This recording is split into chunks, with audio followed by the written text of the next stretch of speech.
Mon histoire est tirée dans le livre de Genèse 28, versets 10 à 22. Voici mon histoire. Jacob quitta Beersheba et se dirigea vers Aram. Au coucher du soleil, il arriva à un bon endroit pour camper et s'y arrêta pour la nuit. Jacob trouva une pierre contre laquelle reposait sa tête et s'allongea pour dormir. Pendant qu'il dormait, il rêva d'un escalier qui montait de la terre au ciel. Et il vit les anges de Dieu monter et descendre l'escalier. Au sommet de l'escalier se tenait l'Éternel.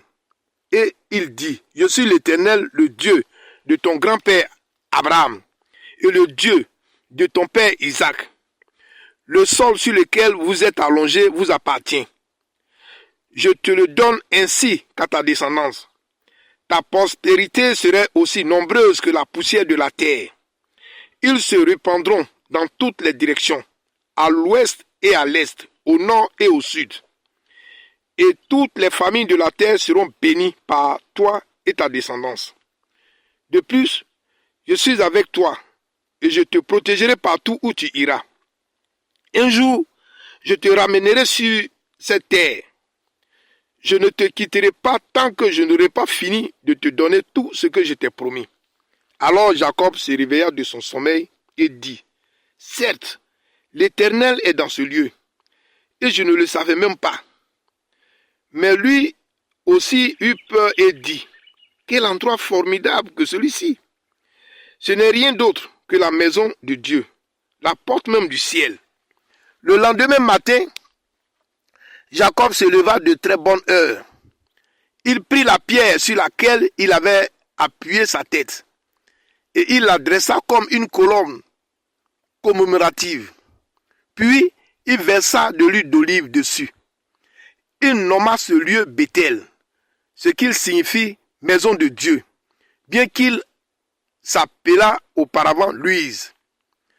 Alors Jacob fit ce vœu. Si Dieu est vraiment avec moi et me protège pendant ce voyage, et s'il me fournit de la nourriture et des vêtements, et si je retourne sain et sauf dans la maison de mon Père, alors l'Éternel serait certainement mon Dieu.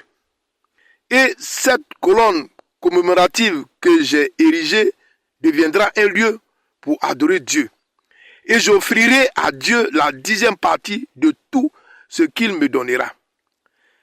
Jacob continua son voyage vers Paddan Aram et vers la maison de son oncle.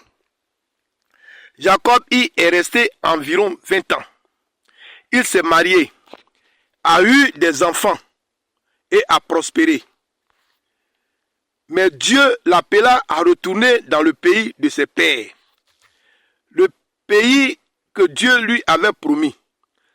Jacob commence le voyage de retour, mais s'inquiète de revoir son frère Ésaü.